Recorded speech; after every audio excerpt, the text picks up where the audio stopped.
जय भीम साथियों, स्वागत है आप सभी का मेरे शिल्पी अम्बेडकर चैनल में। दोस्तों, कैसे हैं आप लोग?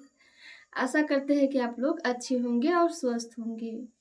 आप सभी को पता है कि हफ्ते में 2 दिन एपिसोड नहीं देता है, इसीलिए मैं एपिसोड नहीं डाल पाती हूँ और आज मैं 2 दिन के बाद वीडियो में आई हूँ। आप लोग इंतज़ार कर रहे होंगे एपिसोड के लिए, तो चलिए आपको एपिसोड के बारे में बता देते हैं। आज का एपिसोड 1115 एपिसोड है और इसकी शुरुआत शिशुपाल जी से होती है। सभी जानते हैं, पिछले वीडियो में मैंने बताया था कि जो पुलिस अधिकारी थे वो शिशुपाल जी को बहुत उकसा रहे थे भीमराव जी के खिलाफ, ताकि शिशुपाल जी को गुस्सा आए और वो उन पे हाथ उठा दे और इस जुर्म में वो सभी लोग उनको गिरफ्तार कर सके। इसीलिए पुलिस अधिकारी उनको उकसा रहे थे और उनके साथ मिले हुए थे मेघनाथ और शिक्षा अधिकारी। शिक्षा अधिकारी के कहने पे ही पुलिस अधिकारी ये कर रहे थे, शिशुपाल जी को उकसा रहे थे। तो शुरुआत भी एपिसोड का वहीं से होता है। पुलिस अधिकारी इतना भीमराव जी के बारे में भला बुरा कह रहे थे कि मैं उसे जान से मार दूंगा, मेरे पास बहुत सारे हथियार हैं, कभी भी उसे मैं कुछ भी कर सकता हूँ और रमाबाई विधवा बन के जिएगी। ये सभी बातें पुलिस अधिकारी कह रही थी। तो वास्तविक बात है, किसी को भी गुस्सा आएगा ही। इसलिए शिशुपाल जी को बहुत ज़्यादा गुस्सा आ रहा था। तो जैसे ही आगे बढ़ रहे थे उनको मारने के लिए, वैसे ही श्यामला उनको रोकती है और कहती है कि आप इनकी बातों में ध्यान मत दीजिए, आप जाइए, वहाँ पे सब आपका इंतज़ार कर रहे होंगे, आप पढ़ाने जाइए। तो शिशुपाल जी श्यामला से कहते हैं कि नहीं श्यामला, आज मैं नहीं इनको छोड़ूंगा। लेकिन जब श्यामला जी उनको रोकती है तो और उकसाने लगते हैं पुलिस अधिकारी कि कैसा मर्द है, अपने पत्नी के पल्लू में छुप रहा है। तो ये सुन के और भी उनको गुस्सा आ रहा था। और साथ में पुलिस अधिकारी मेघनाथ जी से भी कह रहे थे कि मेघनाथ, कैसा बेटा आपने पैदा किया है। आप तो कह रहे थे कि मेरा बेटा बहुत ही बहादुर है, लेकिन देखिए ये अपने पत्नी के पल्लों में कैसे छिप रहा है। जिसके बाद श्यामला उनको रोकते भी है तो शिशुपाल जी नहीं रुकते हैं, वो जाते हैं धीरे धीरे करके पुलिस अधिकारी के पास। यही दूसरी तरफ चौल में सभी जानते हैं कि जीजाबाई एक फैसला की हुई थी कि घर का काम रमा करेगी, लेकिन भीमराव जी ये करते हैं, रमा को पढ़ाने के लिए भेज देते हैं वहाँ पे विद्यार्थी लोग को, और रमा का हिस्सा का जो काम होता है भीमराव जी खुद ही करने लगते हैं। तो शुरुआत में वो बर्तन धोने जा ही रहे थे कि राम जी काका दूध लेके आते हैं, तो देखते हैं कि भीमराव जी हाथ में बर्तन रखे हुए हैं और कल के पास धोने जा रहे हैं। तो यह देख के किसी भी बाप को अच्छा नहीं लगेगा कि घर में इतने सारे आदमी है ही, लेकिन उसके बावजूद भी मेरा बेटा बर्तन साफ कर रहा है। तो इसीलिए राम जी काका को बिल्कुल भी अच्छा नहीं लगता है और वो देखते ही इतना गुस्सा हो जाते हैं कि आपको बता भी नहीं सकते हैं। इतना गुस्सा हो जाते हैं और गुस्सा होने के बाद भीमराव जी से वो पूछते भी है कि क्या हुआ भीम, तुम्हें किसने कहा यह बर्तन मानने के लिए। तो भीमराव जी कहते हैं कि नहीं बाबा, मुझे किसी ने नहीं कहा, बस ये मेरा काम था, मैं करने जा रहा हूँ। तो जिसके बाद राम जी काका खुद समझ जाते हैं कि ये सब जीजाबाई का किया धरा है, इसीलिए वो जीजाबाई को बुलाते हैं। जीजाबाई भी बाहर आती है और बोलती है कि मैंने कहा इनको काम करने के लिए, ये रमा को काम करने नहीं देगा, कह रहा था कि इस रमा सबको पढ़ाएगी तो काम इसी को करना पड़ेगा, करेगा ये काम। उसके बाद राम जी काका जीजाबाई से लड़ने जा रहे थे इसके लिए, लेकिन भीमराव जी उनको रोकते हैं कि नहीं बाबा, आप ऐसा नहीं कर सकते हैं, बस काम चाहे कोई भी करे, काम नहीं बटा हुआ है और स्त्री पुरुष में तो बिल्कुल भी फर्क नहीं करना चाहिए। लेकिन फिर भी राम जी काका गुस्सा में जा रहे थे जीजाबाई के पास, तो भीमराव जी भीमाबाई की बात याद करके उनको बताते हैं कि बाबा, मेरी आई भीमाबाई हमेशा ये कहती थी कि काम कोई भी इंसान कर सकता है, कोई भी काम स्त्री पुरुष के लिए नहीं बना हुआ है, काम सबके लिए बराबर है। इसीलिए आप उनकी बातों के लिए आप ये मान जाइए।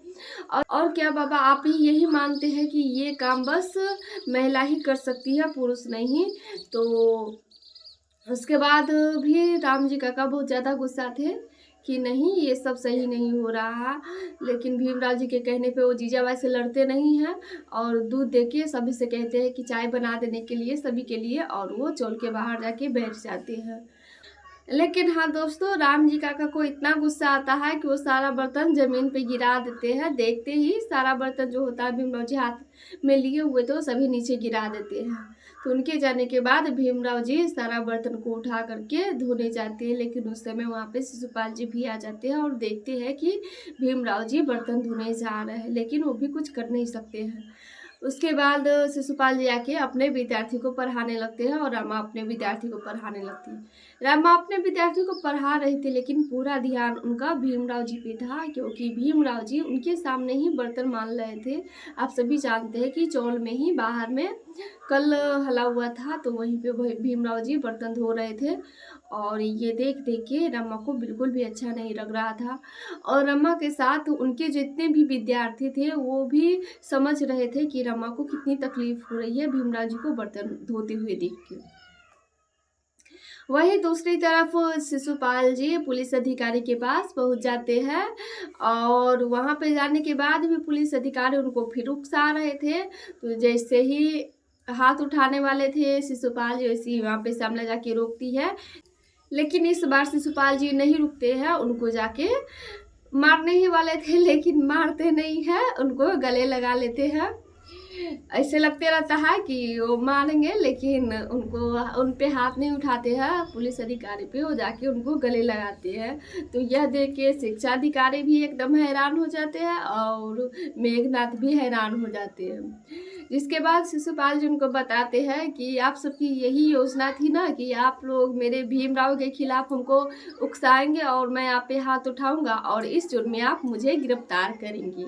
लेकिन आप लोगों को शायद पता नहीं है, अब मैं थोड़ा पढ़ लिख गया हूँ, इसीलिए सब कुछ समझता हूँ, तो मैं ऐसी गलती नहीं कर सकता हूँ और मुझे जाना है चौल में पढ़ाने, तो मैं जा रहा हूँ। लेकिन हाँ, मेरे सामने अगर भीमराव और रमाबाई को आप कुछ भी किया ना, तो बदला लेने के लिए मैं तैयार हूँ।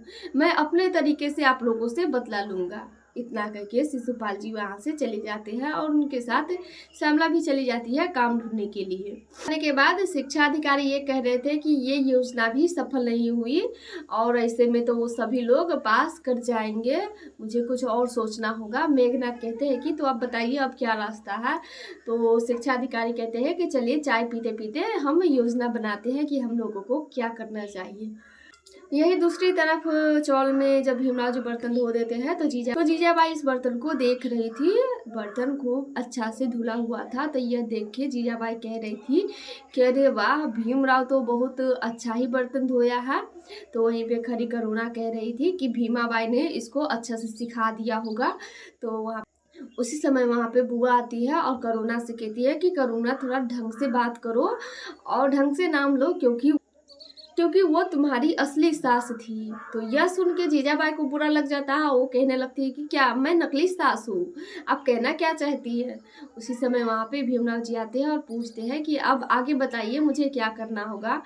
तो जीजाबाई कहती है कि अब सभी के लिए खाना बनाना होगा, सब्जी और भाकरी बना दो।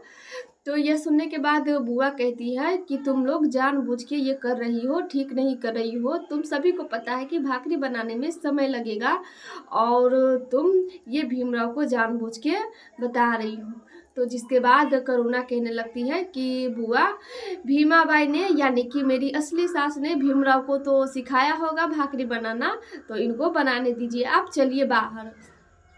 लेकिन उसी समय वहाँ पे मेघनाथ चिल्लाते हुए आते हैं, जोखू काका को आवाज़ लगा रहे थे कि जोखू कहाँ हो तुम, कहाँ हो तुम। तो जोखू काका वहाँ पे आते हैं। तो मेघनाथ उनसे कहते हैं कि तुम मुझे माफ़ कर दो, कल मैंने तुम लोगों के साथ गलत से पेश आया, मुझे थोड़ा पछतावा हो रहा है कि कल जो तुम लोगों को मैं पैसा दिया हुआ था वो मुझे वापस नहीं लेना चाहिए था, लेकिन मुझसे गलती हो गई। उनकी आवाज़ घर के अंदर भी सुनाई देती है भीमराव जी को। तो यह सुनने के बाद कहते हैं कि अब ये मेघनाथ जी किस लिए आ गए। तो वो बाहर आना चाहते ही थे कि जीजाबाई उनको रोक लेती है और कहती है कि तुम चुपचाप सभी के लिए खाना बनाओ, सभी को समय पे खाना मिलना चाहिए। जाके बाहर देखता हूँ कि मेघनाथ जी किस लिए आए हैं। इतना कह के जैसे ही जीजाबाई जाने लगती है वैसे ही उनको बुआ रोकती है कि ये तुम उनको डांटती भी है कि तुम ये हद से बाहर करते जा रही हो और ठीक नहीं कर रही हो। जिसके बाद करुणा बुआ को ज़बरदस्ती वहाँ से ले जाती है और जीजाबाई भी चली जाती है। लेकिन भीमराव जी यही सोच के परेशान हो रहे थे कि अब बाहर कैसे जाए और सबके लिए खाना भी बनाना था। अब भीमराव क्या करेंगे ये हम अगले एपिसोड में बताएंगे, क्योंकि आज का एपिसोड यहीं पे समाप्त हो जाती है। फिर मिलेंगे दोस्तों अगले एपिसोड में, तब तक के लिए जय भीम।